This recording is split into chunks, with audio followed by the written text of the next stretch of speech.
Halo, assalamualaikum warahmatullahi wabarakatuh. Selamat pagi, teman-temanku semuanya. Bagaimana kabarnya di pagi hari ini? Semoga teman-temanku dalam keadaan sehat walafiat, diberi kesehatan dan juga tentunya dalam lindungan Allah Subhanahu wa taala. Amin amin ya rabbal alamin. Oke, teman-teman, kali ini kita berada di Desa Kumain dan kita nantinya akan pergi jalan-jalan ke Pasar Tandun. Jarak antara Desa Kumain dengan Pasar Tandun diperkirakan kurang lebih 8 kilometer ya, teman-teman. Dan di dalam Desa Kumain ini ada aspal yang panjangnya kurang lebih 1 kilo. Dan aspal ini merupakan akses jalur pemerintahan Desa Kumain. Dan teman-teman, kita nantinya juga akan cerita ya bagaimana sejarah berdirinya Desa Kumain ini. Tentunya cerita kita diawali dari transmigrasi ya teman-teman, program pemerintah di masa pemerintahan Soeharto dahulu. Dan dikarenakan kita penduduk Jawa sangat padat sekali dan perekonomian di sana sangat sulit ya teman-teman, dan juga sangat terbatas. Dan karena itulah pemerintah mengadakan program transmigrasi dalam rangka pemerataan perekonomian masyarakat Indonesia. Dan tentunya sangat membantu sekali teman-teman. Karena itulah kedua orang tua saya ikut program ini dan ikut transmigrasi, sehingga sampailah kita berada di Riau ini. Dan uniknya ya teman-teman, sewaktu kita dahulunya mau ikut transmigrasi itu sempat juga ditakuti ya oleh tetangga di sekitar kita ya. Jadi mereka mengatakan, wah di sana banyak orang makan orang katanya. Orang Batak itu makan orang katanya, seperti itu ya teman. Itu untuk menakut-nakuti kita supaya kita tidak ikut pergi transmigrasi. Dan cerita ini adalah cerita nyata ya teman. Di saat kita mau mengikuti transmigrasi ke sini. Dan kami juga sempat takut juga ya nantinya sampai di sana seperti apa kehidupannya. Dan akhirnya karena tekad yang bulat dari kedua orang tua saya, sehingga sampailah kami berada di Riau ini. Dan alhamdulillah ya teman-teman, kehidupan kita sungguh terbantu dengan adanya program pemerintah ini. Memang luar biasa ya pemerintahan di masa Soeharto dahulu, mengadakan pemerataan penduduk dengan cara transmigrasi. Namun saat ini sudah tidak ada ya teman-teman program transmigrasi seperti dahulu. Dan bukan mudah ya teman mengikuti transmigrasi. Dahulunya kita hidup di hutan belantara, dan kita hanya disediain rumah yang cukup sederhana sekali ya teman. Rumah yang terbuat dari papan dan juga sangat semak sekali ya saat kita di awal datang dahulu.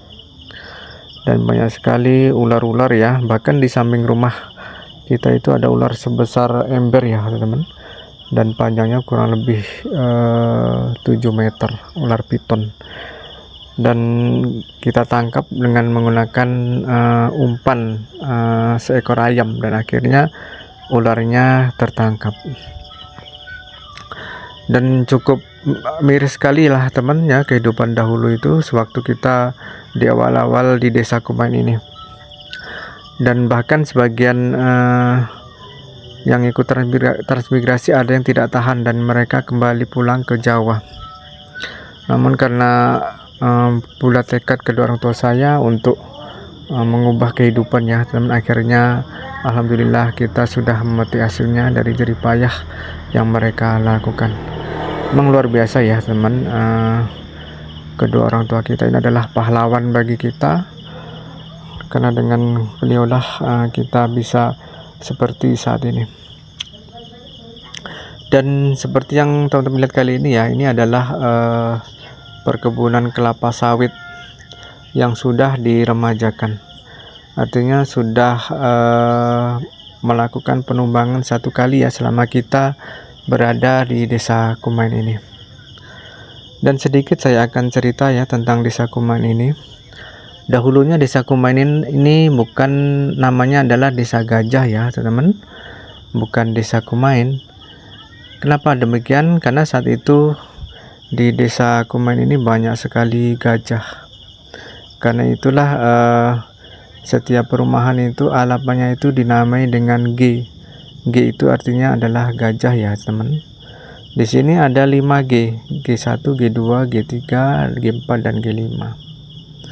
Kenapa dikatakan dinamai dengan gajah? Karena saat itu sewaktu masih hutan belantara ya teman-teman, di sini gajah itu berbaris dan banyak sekali. Nah, karena itulah terkenal dengan nama Desa Gajah, dinamai dengan nama Desa Gajah. Kemudian seringnya berjalannya waktu, Desa Gajah ini diganti oleh pemerintah dengan nama Desa Kumain. Saya lupa tahunnya ya teman, saat itu saat penggantian nama desa. Dan saat itu belum ada akses jalan ini ya teman. Kita pergi ke pasar itu, pergi ke Tandun yang akan kita kunjungi nanti. Itu jalan kaki ya teman. Dan dahulu itu belum ada kendaraan, belum sampai lah kendaraan ke Desa Kumain ini, kendaraan motor ataupun, dan kalau kita sudah punya sepeda itu udah sangat mewah sekali teman-teman. Jadi kita belanja itu kurang lebih 8 kilo itu jalan kaki dengan memikul beras bawaan belanjaan untuk 1 bulan ya teman. Bisa kita bayangkan seperti apa sengsaranya saat itu. Karena itulah sebagian masyarakat yang ikut transmigrasi itu tidak kuat dan akhirnya kembali pulang ke Jawa sana. Nah, seperti itulah kilas sejarahnya ya teman-teman, kilas sejarah Desa Kumain dan juga program transmigrasi yang diadakan oleh Bapak Presiden kita yang kedua, Bapak Soeharto. Namun saat ini kita tinggal menikmati hasilnya ya teman-teman, hasil dari jerih payah kedua orang orang tua kita dahulu yang sangat sulit ya untuk mempertahankan lahan transmigrasi yang ada di sini. Itulah karena orang tua kita adalah pahlawan tiada jasa ya teman-teman. Karena jasa beliaulah kita bisa menikmati hasil sampai saat ini. Dan jalannya seperti ini ya teman-teman, sampai kita lupa ya vlog kita ya untuk mengikuti perjalanan dan sekaligus melihat kondisi jalan Desa Kumain menuju ke Pasar Tandun. Dahulu di kiri ataupun kanan jalan kita ini adalah hutan ya teman-teman. Itu cukup merinding juga sih waktu itu kita lewat sini. Takut nanti ada binatang buas ataupun hal-hal yang tidak kita inginkan. Namun saat ini sudah seperti ini ya, menjadi perkebunan sawit. Dan dahulu di sini sudah diaspal ya teman-teman, tapi karena barangkali ya aspal pertama dan tanahnya juga masih muda ya teman-teman, dan akhirnya hancur. Karena memang beban muatan di perkebunan sawit ini cukup berat. Kalau mobil dump truck aja itu kurang lebih sekitar 8-12 ton itu ya teman-teman sekali lewat. Dan tidak sanggup jalan aspal itu menahan beban seberat itu, dan akhirnya seperti yang kita lihat kali ini. Dan hancur ya teman-teman, tinggal beberapa puing-puingnya saja ya aspalnya. Dan mudah-mudahan nanti kedepannya jalan ini mendapat perhatian dari pemerintah ya untuk dibangun kembali pengaspalannya, atau barangkali nanti desa ya teman membangun mengaspal jalan menuju ke luar desa ini. Dan kembali ya teman, sejarah dahulunya di sini sewaktu belum ada jalan sini, kita pergi ke Pasar Tandun itu dengan berjalan kaki. Dan apalagi kalau hari hujan ya teman-teman, itu sulit sekali perjalanan dan sangat licin. Bahkan sebagian saudara kita ada yang terjatuh ya teman-teman saat kita pergi ke pasar. Nah, seperti itulah kisahnya ya teman. Memang sebuah kesuksesan itu membutuhkan perjuangan. Sama halnya kita membangun YouTube ini, jangan menyerah dan terus berjuang. Di saat kita down ataupun lemah ya teman-teman, tidak bersemangat, tetap saja jalan, paksain untuk berjalan terus. Sekalipun pelan tapi tetap jalan. Dan suatu saat pasti akan nyampe juga ya teman-teman. Dan kita mesti bangun semangat kita untuk membangun channel kita masing-masing. Apalagi saat ini sudah banyak sekali ya tutorial-tutorial yang bisa mengarahkan kita kepada keberhasilan dalam membangun channel YouTube ini. Yang penting kita konsisten dan tetap semangat ya teman-teman. Dan oh ya teman-teman, ada cerita juga sedikit ini ya mengenai di saat kami pertama datang ya dahulu di masa transmigrasi dahulu, dan kita diturunkan di balai desa saat itu, dan kita menyambung cerita tadi ya teman-teman. Dan karena perjalanan yang cukup jauh dari Jawa, kita diinapkan di Pekanbaru, kemudian sampai di sini ya di Pekanbaru 3 hari, kemudian di Jawa juga 3 hari, jadi 6 hari menginap ya teman-teman.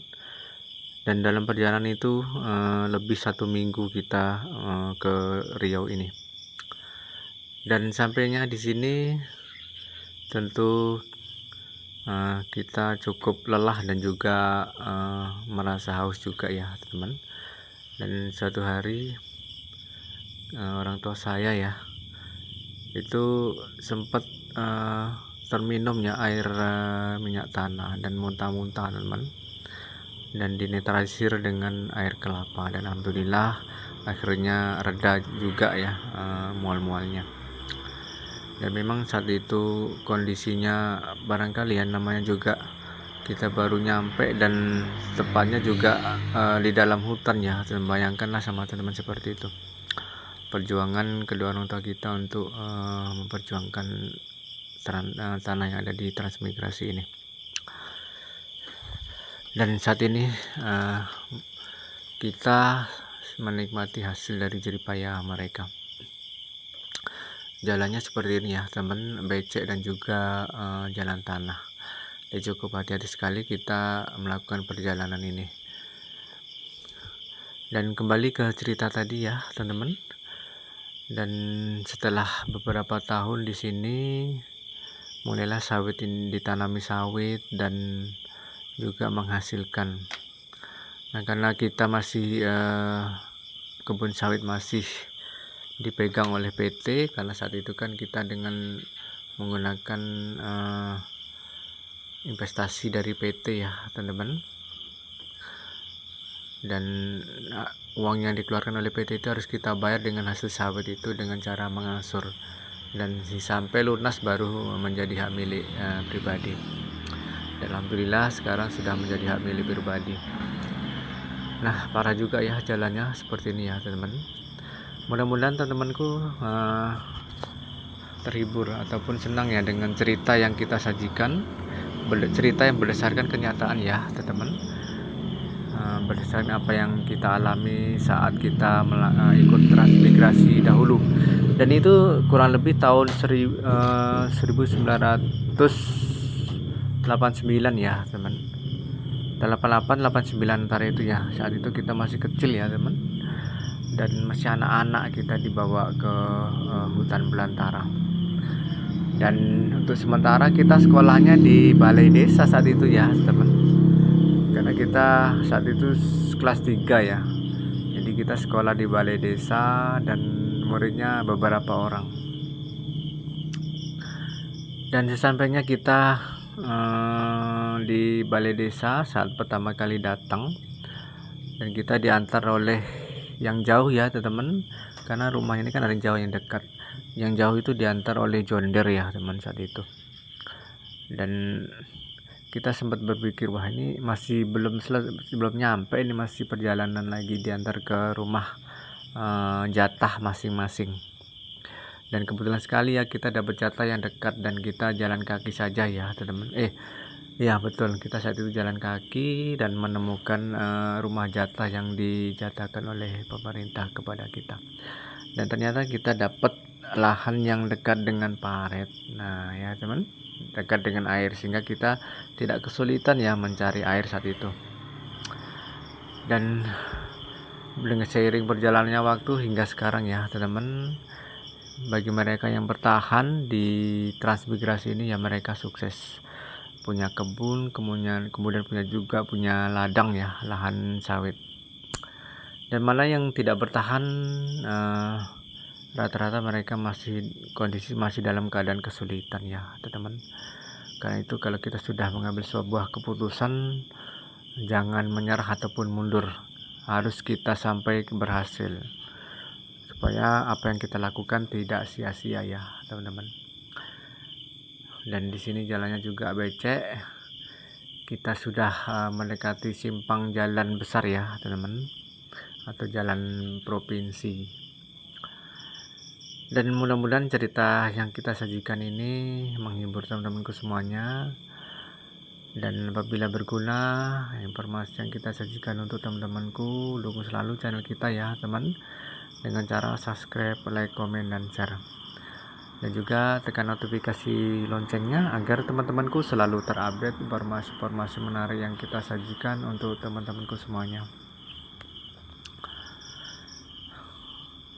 Dan terima kasih banyak ya teman-teman yang telah mendukung channel ini, sehingga channel ini sampai saat ini sekalipun tidak kencang-kencang amat tapi masih tetap berjalan ya teman-teman. Dan mudah-mudahan kita nantinya sama-sama berhasil di dunia YouTube ini. Kembali ke perjalanan kita, karena diguyur hujan ya seperti ini jalannya ya teman-teman, berlubang-lubang dan juga berair. Jadi kita mesti pintar-pintar milih jalan supaya tidak terjatuh.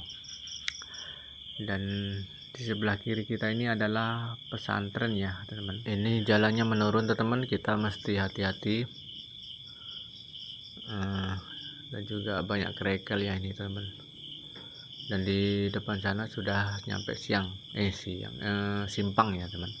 Dan sebelah kanan ini kita ini ada peron. Nah, peron itu adalah tempat mengalokasikan buah ke mobil besar ya, dari langsiran mobil kecil ke mobil besar, sehingga tidak terlalu lama ngantri ya teman. Kalau mobil besar kan muatnya banyak, jadi nggak banyak antrian. Itu dialokasikan buah sawitnya di peron ini. Dan ini ya teman-teman jalan provinsinya, dan kita mengarah ke kiri, belok kiri ya teman, untuk pergi ke Pasar Tandun. Nah kira-kira seperti itulah ya. Dan kita sudah berada di simpang ya, ini di simpang Desa 4. Nah seperti ini kita coba menuju ke daerah Tandun ya, di Pasar Tandun. Dan sampai di sinilah kita berjalan dahulu ya teman, sewaktu kita baru di transmigrasi. Dan di sebelah kiri kita ini ada pesantren ya, pesantren Tandun. Dan simpang desa ini sebelahan dengan simpang pesantren ini.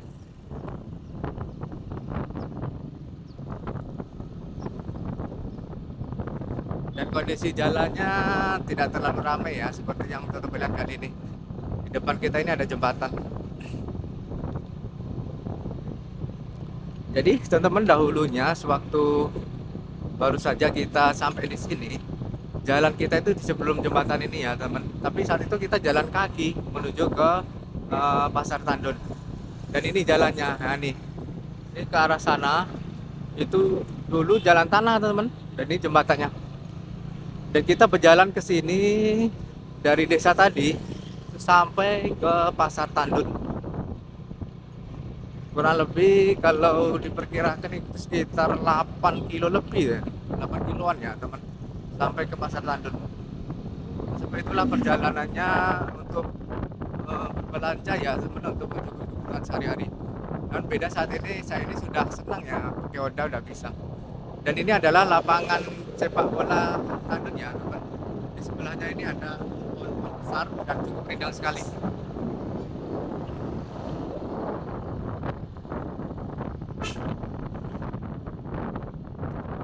Oke, kita ngalah ya teman, belakang kita ada mobil besar. Nah teman, mobil seharga 500 juta lewat ya di depan kita. Dan juga dari belakang ini ada mobil 700 juta lewat.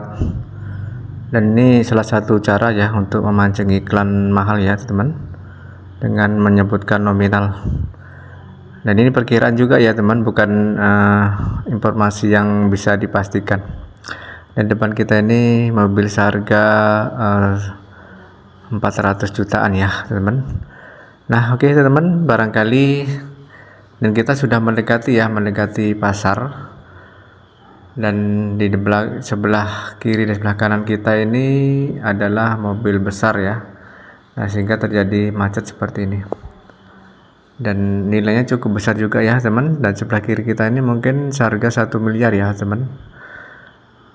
Dan kita sudah nyampe di salah satu masjid yang sempat kita vlog beberapa waktu yang lalu, yakni Masjid Ubudiyah Tandun. Dan masjid ini dekat sekali dengan pasar Tandun. Sebelah kanan kita adalah sekolah SD ya, sekolahan SD. Dan kita sudah nyampe ya teman di pasar Tandun. Nah seperti inilah kondisi pasar Tandun di Rokan Hulu ini. Dan tempat belanja kita di belakang toko-toko kecil ini. Dan barangkali sudah sampai di sini dulu ya informasi yang dapat kita sajikan untuk teman-temanku semuanya. Dan dukung selalu ya teman-teman channel kita dengan cara subscribe, like, komen, dan share. Dan apabila bermanfaat video ini, tekan juga notifikasi loncengnya agar teman-temanku selalu terupdate informasi-informasi menarik yang kita sajikan untuk teman-temanku semuanya. Terima kasih. Assalamualaikum warahmatullahi wabarakatuh. Bye bye. Salam sukses dari SB Channel. Nah, ini